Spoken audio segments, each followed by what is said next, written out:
Hello students, video शुरू करने से पहले प्लीज चैनल को लाइक, शेयर और सब्सक्राइब जरूर करें। एक इम्पॉर्टेंट इन्फॉर्मेशन, अगर आपको इस वीडियो के नोट्स चाहिए तो डिस्क्रिप्शन बॉक्स में दिया गया डाउनलोड लिंक चेक करें। Thank you. चलिए शुरू करते हैं। इस वीडियो में हम पढ़ेंगे MHI 5 history of Indian economy के प्रीवियस ईयर क्वेश्चन और most important questions with answers. ये क्वेश्चंस आपके एग्जाम के लिए बहुत इंपॉर्टेंट है। अगर आपने ये अच्छे से कर लिए तो एग्जाम निकलना पक्का है। Let's begin. Question 1, explain the nationalist approach to the study of colonial Indian economy. Question explanation. इस क्वेश्चन में हमें यह समझाना है कि भारतीय राष्ट्रवादियों ने ब्रिटिश कॉलोनियल रूल के दौरान इंडियन इकोनॉमी को कैसे देखा और उसका विश्लेषण किया। हमें उनके मुख्य तर्क, विचारक जैसे दादा भाई नौरोजी, RC दत्त और MG रानाडे के विचार समझाना है और बताना है कि उन्होंने ब्रिटिश आर्थिक शोषण को कैसे प्रदर्शित किया। आंसर। इंट्रोडक्शन। नेशनलिस्ट अप्रोच एक ऐसी सोच थी जिसमें भारतीय विचारकों ने ब्रिटिश शासन के आर्थिक प्रभाव का गहरा अध्ययन किया। 19वीं शताब्दी के अंतिम दौर में जब भारत में गरीबी बढ़ रही थी, तब राष्ट्रवादी अर्थशास्त्रियों ने इसके कारणों को समझा। दादा भाई नौरोजी, RC दत्त और MG रानाडे जैसे विचारकों ने दिखाया कि ब्रिटिश नीतियां भारत के हित में नहीं बल्कि अपने फायदे के लिए थी। इस अप्रोच ने ब्रिटिश शोषण के खिलाफ एक मजबूत आर्थिक तर्क दिया और आज़ादी की लड़ाई के लिए आर्थिक आधार बन गया। Main body. 1. राष्ट्रवादी आर्थिक विचार का पृष्ठभूमि। 19वीं सेंचुरी के अंतिम दौर में भारतीय बुद्धिजीवियों ने ब्रिटिश शासन के वास्तविक उद्देश्य पर सवाल उठाया। ब्रिटिश कहते थे कि वो भारत को मॉडर्न बना रहे हैं, लेकिन राष्ट्रवादियों ने बताया कि भारत और गरीब होता जा रहा है। उन्होंने कहा कि भारत की अर्थव्यवस्था ब्रिटिश अर्थव्यवस्था की गुलाम बन गई थी। संदर्भ। इंडस्ट्रियल रेवोल्यूशन के बाद ब्रिटेन को कॉलोनीज से रॉ मटेरियल चाहिए था। भारत को एक रॉ मटेरियल सप्लायर और ब्रिटिश माल के बाजार में बदल दिया गया। 2. ड्रेन ऑफ वेल्थ सिद्धांत। राष्ट्रवादी अर्थशास्त्रियों का सबसे बड़ा तर्क था ड्रेन ऑफ वेल्थ, यानी भारत से धन का ब्रिटेन की तरफ बहाव। दादा भाई नौरोजी ने अपनी पुस्तक poverty and un British rule in India 1901 में ये दिखाया कि कैसे ब्रिटिश ने भारत का धन निकल कर अपने देश भेजा। उन्होंने कहा कि ब्रिटिश अधिकारियों की तनख्वाह, रेलवे और ट्रेड के लाभ सब ब्रिटेन चला जाता था। इस धन निकासी के कारण भारत गरीब होता गया। उदाहरण, ब्रिटिश अधिकारियों की सैलरी भारत के रेवेन्यू से चुकाई जाती थी। एक्सपोर्ट के पैसे ब्रिटेन के कर्ज और इंपोर्ट चुकाने में लग जाते थे। प्रॉफिट्स और इन्वेस्टमेंट्स का पुनः उपयोग भारत में नहीं होता था। 3. RC दत्त का योगदान। RC दत्त ने अपनी पुस्तक इकोनॉमिक हिस्ट्री ऑफ इंडिया में ब्रिटिश आर्थिक नीतियों का विस्तार से विश्लेषण किया। उन्होंने बताया कि land revenue system, free trade policy और उद्योगों की तबाही ने भारत की अर्थव्यवस्था को बर्बाद कर दिया। परमानेंट सेटलमेंट और रायतवारी सिस्टम ने किसानों को अत्याचार का शिकार बनाया। हथकरघों और ट्रेडिशनल इंडस्ट्रीज के खत्म होने से लोग खेती पर निर्भर हो गए। मुख्य बिंदु। भारत एक कॉलोनियल इकोनॉमी बन गया था। आर्थिक लाभ ब्रिटेन लग गया, भारत में कोई निवेश नहीं हुआ। इससे गरीबी और बेरोजगारी बढ़ती गई। 4. MG रानाडे और अन्य विचारक।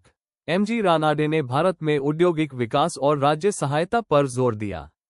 उन्होंने कहा कि भारत की गरीबी का कारण कैपिटल फॉर्मेशन की कमी और ब्रिटिश शासन की आर्थिक नीतियां हैं। गोपाल कृष्ण गोखले ने भी उनके विचारों को आगे बढ़ाया और टैक्सेशन और बजट पॉलिसीज पर प्रश्न उठाए। इन सभी विचारकों ने भारत में आर्थिक राष्ट्रवाद, इकोनॉमिक नेशनलिज्म को जन्म दिया। 5. राष्ट्रवादी अप्रोच का महत्व। इस अप्रोच ने भारत में आर्थिक जागरूकता पैदा की। इसने साबित किया कि भारत की गरीबी प्राकृतिक नहीं बल्कि ब्रिटिश नीतियों का परिणाम थी। इस आर्थिक सोच ने स्वराज के नारा को मजबूत बना दिया। आगे चलकर इन विचारों ने भारत के आर्थिक नीतियों और योजनाओं पर गहरा प्रभाव डाला। कंक्लूजन। राष्ट्रवादी अप्रोच ने ब्रिटिश शासन के असली आर्थिक रूप को सबके सामने रखा। दादा भाई नौरोजी, दत्त और रानाडे जैसे विचारकों ने दिखाया कि किस तरह ब्रिटिश ने भारत का धन निकल कर अपनी समृद्धि बनाए। यह अप्रोच एक ऐसी सोच थी जिसमें आर्थिक आज़ादी को राजनीतिक आज़ादी से जोड़ा गया। इसी ने भारत को अपनी आर्थिक नीति और विकास के प्रति जागरूक बनाया। If you need the notes of this video, there's a download link in the description box. Be sure to check it out. Thank you. Question 2. Analyze the growth pattern of early agricultural and pastoral communities in the subcontinent.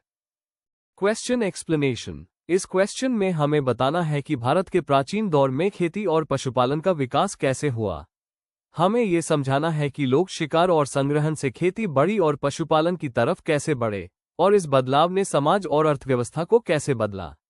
Answer. Introduction. Bharat की प्राचीन अर्थव्यवस्था में खेती और पशुपालन का विकास एक बहुत बड़ा मोड़ था। जब मानव ने शिकार से खेती और पशुपालन की तरफ कदम बढ़ाया, तब उसने स्थायी जीवन शैली अपनाई। मेहरगढ़, चीरंड और बुरजाहोम जैसे स्थलों से हमें सबसे पुराने सबूत मिलते हैं जहां लोग खेती करते और पशु पालते थे। इसी बदलाव ने सामाजिक व्यवस्था, हाथ के काम, क्राफ्ट और व्यापार की नींव रखी। Main body. 1. खेती का प्रारंभिक विकास। भारत में सबसे पहले खेती के सबूत मेहरगढ़ 7000 to 6000 BCE से मिलते हैं। यहाँ गेहूं, जौ और मसूर जैसे फसलों की खेती होती थी और बकरी, भीड़ और गाय जैसे पशुओं को पाला जाता था। पहले लोग पत्थर के औजार इस्तेमाल करते थे, बाद में इन्होंने पॉलिश्ड टूल्स और मिट्टी के बर्तन बनाना शुरू किया। जब फूड सरप्लस होने लगा तो लोगों ने स्थायी गांव बसाए और जनसंख्या बढ़ने लगी। धीरे धीरे ये खेती का विकास गंगा घाटी, दक्षिण भारत और डेक्कन तक पहुंच गया। 2. पशुपालन समुदायों का विकास। पशुपालन और खेती एक साथ चलते रहे। प्रारंभिक लोग गाय, भीड़, बकरी और बाद में घोड़ा और ऊंट पालते थे। पंजाब और राजस्थान के सुखाए क्षेत्रों में चरागाहों के लिए ये सबसे उपयुक्त था। वैदिक युग में पशुधन धन का प्रतीक था। ऋग्वेद में गविष्टि शब्द से ये स्पष्ट होता है कि गाय के लिए योद्धा होते थे। बाद में जब खेती फैली तो कई पशुपालक समुदाय स्थायी हो गए और मिलीजुली अर्थव्यवस्था बन गई। 3. क्षेत्रीय अंतर और तकनीकी प्रगति। गंगा की घाटी में उपजाऊ जमीन और बारिश के पैटर्न ने धान, राइस की खेती को बढ़ावा दिया। दक्षिण भारत के ऐश माउंट साइट्स, कर्नाटका में लोग पशुपालन और बाजरा की खेती दोनों करते थे। हाल का आविष्कार, सिंचाई के तरीके और मिट्टी के बर्तन ने उत्पादकता बढ़ा दी। तांबे और बाद में लोहे के औजार ने खेती और जंगल साफ करने में मदद की, जिससे आर्थिक प्रगति हुई। 4. सामाजिक और आर्थिक परिणाम। जब अनाज का अधिक उत्पादन हुआ तो लोग हैंडीक्राफ्ट्स, व्यापार और सामाजिक वर्गीकरण की तरफ बढ़े। गांव और बस्तियां बने जहां लोग स्थायी रूप से रहते थे। विनिमय प्रणाली, बार्टर ट्रेड से खेती और पशुपालन क्षेत्रों के बीच संपर्क बना। खेती और पशुपालन दोनों ने मिलकर एक संतुलित अर्थव्यवस्था बनाई, जिससे प्राचीन समाज जीवित रहा। आखिरकार इसी से सिंधु घाटी सभ्यता जैसे शहरों की नींव पड़ी। कंक्लूजन। भारत में खेती और पशुपालन का विकास एक लंबी प्रक्रिया थी जिसमें मानव ने प्रकृति के अनुकूल अपने जीवन को ढाल लिया। मेहरगढ़ के प्रारंभिक खेती प्रथा से लेकर वैदिक युग की मिलीजुली अर्थव्यवस्था तक, इन समुदायों ने भारत की प्राचीन सभ्यता और आर्थिक जीवन का आधार तैयार किया। If you need the notes of this video, there's a download link in the description box. Be sure to check it out. Thank you. Let's see the next question. Question 3. Give a brief account of the economy of Satavahana Empire. Question explanation. इस क्वेश्चन में हमें सातवाहन साम्राज्य की अर्थव्यवस्था के मुख्य पहलुओं को बताना है, जैसे कि कृषि, व्यापार, उद्योग, कार व्यवस्था और सिक्का प्रथा। मतलब हमें समझना है कि उनके शासन के दौरान आर्थिक व्यवस्था कैसे विकसित हुई और उसकी क्या विशेषताएं थी। आंसर। इंट्रोडक्शन। सातवाहना एम्पायर, जिसे आंध्र वंश भी कहा जाता है, ने 1st सेंचुरी BCE से 3rd सेंचुरी CE तक दक्षिण और मध्य भारत पर शासन किया। ये साम्राज्य उत्तर और दक्षिण भारत के बीच एक इम्पोर्टेंट कल्चरल और ट्रेड लिंक था। सातवाहनाओं की अर्थव्यवस्था मेनली कृषि, व्यापार और कार व्यवस्था पर आधारित थी। इस दौरान भारत में अर्बनाइजेशन और कॉइन बेस्ड इकोनॉमी का विकास हुआ, जिससे उनका साम्राज्य बहुत समृद्ध बना। Main body. 1. कृषि अर्थव्यवस्था। समृद्धि का आधार। कृषि लोगों का मुख्य पेशा था और राज्य की मुख्य आय का स्रोत भी यही था। राज्य को जनपद और गांव में बांटा गया था, जहां से भगा, भूमि कर वसूल किया जाता था। खेतों में धान, गेहूं, गन्ना और कपास जैसे फसलों की खेती होती थी। नासिक और कल्ले के अभिलेखों से पता चलता है कि सातवाहन राजाओं ने धार्मिक संस्थाओं को भूमि दान दिए, जिससे आर्थिक और धार्मिक दोनों गतिविधियां जुड़ी थी। 2. व्यापार और समुद्रिक संचार। सातवाहनाओं ने देश और विदेश दोनों तरह के व्यापार को बढ़ावा दिया। मुख्य व्यापारिक केंद्रों में पैथन, टगरा और प्रतिष्ठान शामिल थे, जिनके जरिए कल्याण और सुपारा जैसे बंदरगाह से समुद्रिक व्यापार होता था। रोमन व्यापारियों के साथ मसाले, वस्त्र, मोती, रत्न जैसे वस्तुओं का एक्सपोर्ट होता था और सोना, शराब और कांच के बर्तन इंपोर्ट होते थे। रोमन गोल्ड कॉइन्स का मिलना इंडो रोमन ट्रेड के गहरे संबंध को दिखाता है। अरब सागर और हिंद महासागर के रास्ते व्यापार काफी विकसित था। 3. उद्योग और श्रेणियां, गिल्ड्स। सातवाहन समय में कारीगर और शिल्पकार बहुत सक्रिय थे। यहाँ धातु काम, पॉटरी, कपड़ा, गहने और मोती बनाने जैसे उद्योग थे। श्रेणियां, गिल्ड्स, जैसे बुनकारों, सोना, कुम्हारों की संगठन बने थे जो ट्रेड को संभालते और कभी कभी लोन भी देते थे। तय, नासिक और नेवासा जैसे स्थलों से अर्बन क्राफ्ट्समैनशिप के ऐसे बूट मिलते हैं। ब्लैक एंड रेड पॉटरी और बीड मेकिंग उनकी एडवांस तकनीक को दिखाते हैं। 4. सिक्के, कार्यव्यवस्था और प्रशासन। सातवाहनाओं ने लीड, कॉपर और सिल्वर के सिक्के जारी किए जिन पर प्राकृत भाषा के शिलालेख और प्रतीक बने होते थे। ये सिक्के व्यापार और शासन दोनों के प्रतीक थे। राज्य कृषि, व्यापार और शिल्पकारों पर कर लगाता था। कुछ कर बंदरगाहों और बाजारों से भी वसूल होते थे। राज्य को फ्यूडेटरी राजाओं के ट्रिब्यूट और वनोपज और पशु कर से भी आय होती थी। 5. धार्मिक संरक्षण और आर्थिक प्रभाव। सातवाहन राजा बुद्ध धर्म और ब्राह्मण धर्म दोनों के समर्थक थे। उन्होंने करले, नासिक और अमरावती जैसे स्थलों पर विहारों और गुहाओं को भूमि दान दिए। इससे न केवल धर्म का विकास हुआ बल्कि इन स्थलों के आसपास आर्थिक और व्यापारिक गतिविधियां भी बढ़ी। कंक्लूजन। सातवाहन साम्राज्य की अर्थव्यवस्था एक बहुआयामी और विकसित व्यवस्था थी जिसमें कृषि, व्यापार, उद्योग और सिक्का प्रथा सब एक दूसरे से जुड़े हुए थे। उनका इंडो रोमन ट्रेड और श्रेणियों का सिस्टम प्राचीन भारत के आर्थिक विकास का आधार बना। उनके समय की व्यवस्था ने चालुक्य और पल्लव जैसे अगले दक्षिणी राजाओं के लिए एक मजबूत बुनियाद तैयार की। If you need the notes of this video, there's a download link in the description box. Be sure to check it out. Thank you. Let's see the next question. Question 4. Analyze various forms of land rights in the Tamil region during the 6th to 10th centuries. Question explanation. इस क्वेश्चन में हमें 6th to 10th century के बीच तमिल क्षेत्र में भूमि के अलग अलग अधिकारों और उनके व्यवस्था के बारे में बताना है। हमें ये समझाना है कि यूएस समय लैंड किस तरह से रखते, इस्तेमाल करते और प्रबंधित करते थे और इसमें राजा, मंदिर और गांव की सभाओं का क्या रोल था। Answer. Introduction. 6th to 10th century के दौरान तमिलनाडु में भूमि और खेती पर आधारित अर्थव्यवस्था तेजी से विकसित हुई।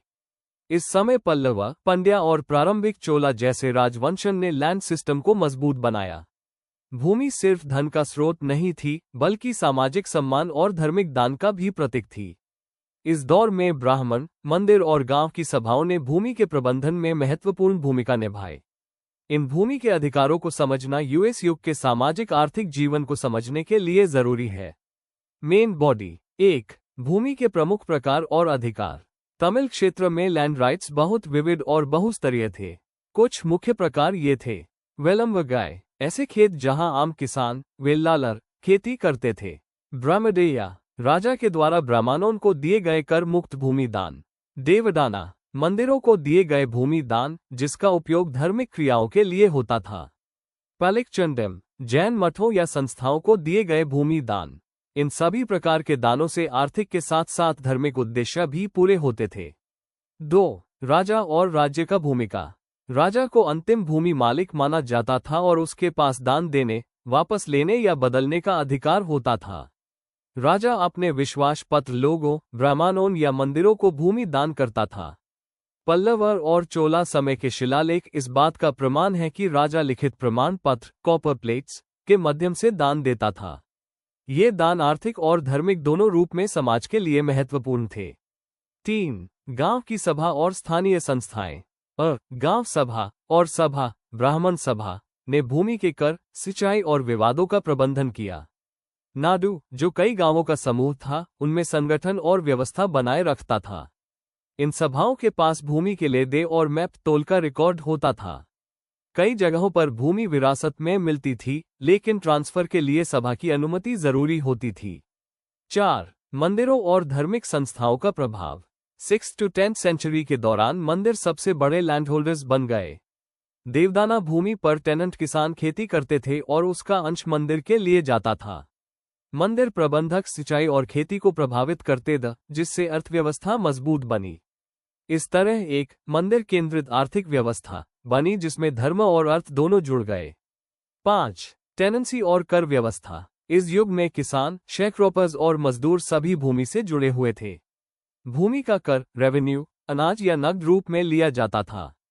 कर का वितरण राजा, मंदिर और स्थानीय प्रशासन के बीच होता था। नानजाए, सिंचित भूमि, और पूंजी, अशिक्षित भूमि का अंतर भी इस समय की आर्थिक विविधता को दिखाता है। Conclusion. 6th to 10th century के तमिल क्षेत्र में भूमि के अधिकार एक व्यवस्थित और सामाजिक रूप से गहरे सिस्टम को दिखाते हैं। राजा, मंदिर और स्थानीय सभाओं के बीच भूमि का नियंत्रण और प्रबंधन एक समग्र आर्थिक सामाजिक संरचना बन गया।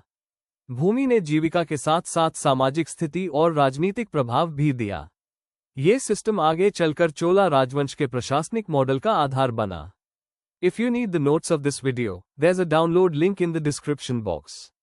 Be sure to check it out. Thank you. Let's see the next question. Question 5. Write short notes on any two of the following in about 250 words each. A. Mehargad. B. Nayankara's system. C. Textile technology in the medieval period.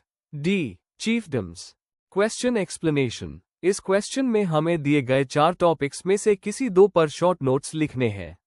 Her note में उनका background, features और उनकी historical importance समझानी है। हमें economic और social दोनों पहलुओं का शॉर्ट ओवरव्यू देना है।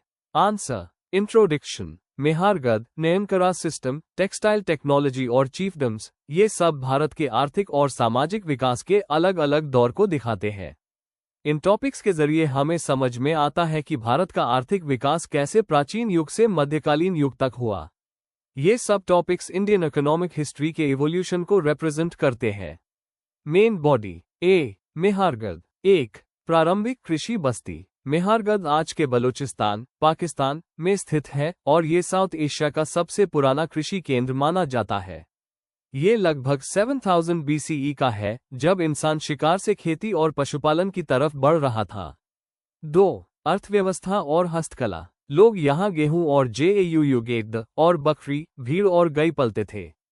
पॉटरी, बीड्स, ऑर्नामेंट्स और कॉपर टूल्स मिलने से पता चलता है कि यहाँ स्पेशलाइजेशन और क्राफ्ट्समैनशिप का विकास हुआ था। 3. महत्व। मेहरगढ़ ने बाद में इंडस वैली सिविलाइजेशन के लिए बुनियाद तैयार की। यह नियोलिथिक चल्कोलिथिक इकोनॉमी की शुरुआत का प्रमाण है। बी. नयनकारा सिस्टम। 1. परिभाषा और उत्पत्ति। नयनकारा सिस्टम एक फ्यूडल एडमिनिस्ट्रेटिव और मिलिट्री सिस्टम था जो चोला और विजयनगर काल में साउथ इंडिया में था। इस सिस्टम में नायक को लैंड, अमरम, दी जाती थी in return for military service.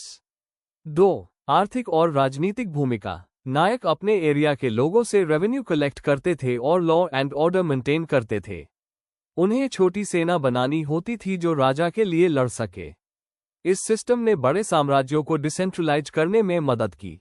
3. महत्व। नयनकारा सिस्टम ने अग्रेरियन एक्सपेंशन और लोकल गवर्नेंस को बढ़ावा दिया, पर समय के साथ कुछ नायक स्वतंत्र होने लगे जिससे राजनीतिक चुनौतियां आए।